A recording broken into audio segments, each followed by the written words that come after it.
एक secured building के अंदर रहना है, वहाँ से बाहर निकलना ही नहीं है, अपने गांव में मूवमेंट करनी ही नहीं है, तो फिर पंचायत के इलेक्शन लड़ने का क्या फ़ायदा। पंचायती राज मंत्रालय से एक सवाल पूछा गया, सवाल लोकसभा में हुआ, कहा ये गया कि पंचायती राज बॉडीज़ के जो रिप्रेजेंटेटिव इलेक्ट किए गए हैं जम्मू कश्मीर, क्या सरकार को इसका ज्ञात है कि उनमें से बहुत सारे लोग जो हैं वो मारे गए हैं, और अगर ऐसा है तो उसकी डिटेल दीजिए। सरकार ने जवाब दिया और जवाब में सरकार ने ये कहा कि 6 लोग जो हैं उन्हें आतंकवादियों ने, 6 लोग जो पंचायती राज इंस्टीट्यूशन से जुड़े हुए थे, उन्हें आतंकवादियों ने शहीद कर दिया। उन 6 लोगों के नाम भी पंचायती राज मिनिस्ट्री ने शेयर किए, मैं आपके साथ शेयर करूंगा। कुलगाम में Abdul Majeed Dar son of Mohammad Ramzan Dar, son in law of Ghulam Ahmad Malia आरुशालीपुरा। इसमें कहा गया फाइट बाय अननोन गनमैन, नहीं मालूम किस ने मारा, पंच थे ये। उसके बाद अनंतनाग में 4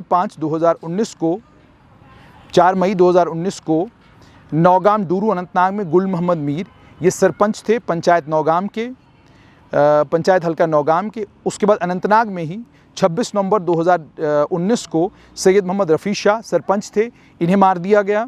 उसके बाद अजय पंडिता ये शहीद हुए, सरपंच थे पंचायत हल्का लुकबवन के, शाहबाद में 8 जुलाई 2020 को।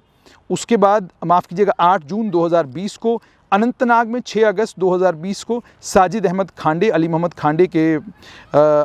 खांडे के पुत्र, इनको सरपंच थे ये पंचायत हल्का वेसू के।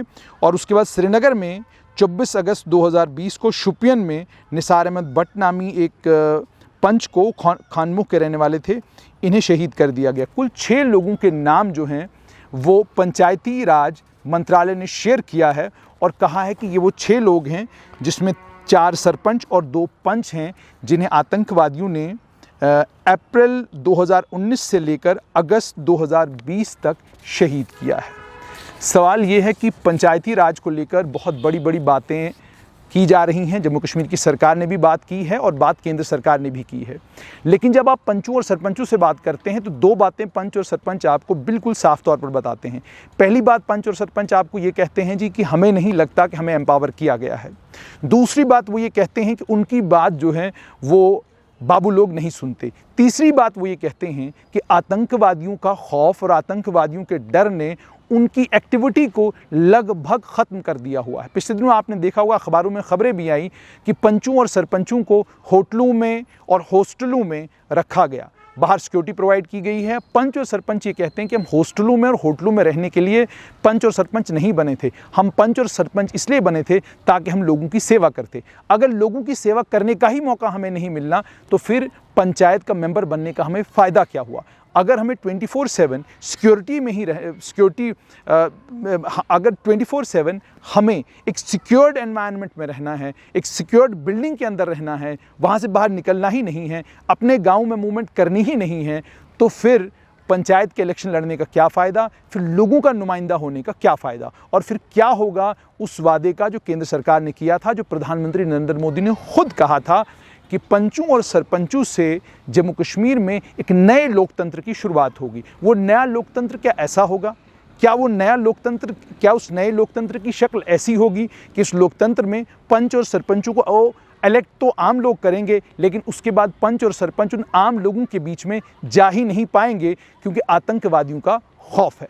जहां जम्मू कश्मीर की सरकार को इस चीज़ को सुनिश्चित करना था कि पंच और सरपंच की मूवमेंट कम से कम पूरे कश्मीर घाटी में, पूरे जम्मू कश्मीर में बिल्कुल हैसल फ्री हो, उन्हें आतंकवादियों का कोई खौफ ना हो, उन्हें आतंकवादियों का कोई डर ना हो, और फ़ौज उनको इतनी सुरक्षा प्रदान करे कि वो अच्छे तरीके से अपने काम का निर्वाह भी कर सकें, अफसर उनकी बात भी सुने। ये ना हो कि वो अफसरों के दरवाज़ों पर जाकर घंटों इंतज़ार करें और अफसर उनसे बात भी न करें। ये परेशानियां पंचों और सरपंचों को आ रही हैं। Back to village programme phase 1, phase 2, phase 3 अब होने वाला है।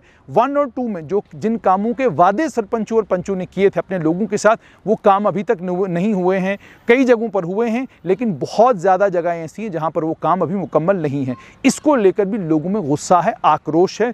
पंच और सरपंच इस चीज़ को लेकर भी नाराज़ हैं। जब तक बाबू लोग, जब तक सरकारी अफसर पंचों और सरपंचों को सीरियसली नहीं लेंगे, उनके कामकाज को नहीं समझेंगे और उनके मददगार नहीं बनेंगे, तब तक ये संभव नहीं है कि वो लोकतांत्रिक ढांचा जम्मू कश्मीर में तैयार किया जा सकता है जिस लोकतांत्रिक ढांचे को तैयार करने की बात और जिस लोकतांत्रिक ढांचे का सपना प्रधानमंत्री नरेंद्र मोदी और गृह मंत्री अमित शाह देख रहे हैं।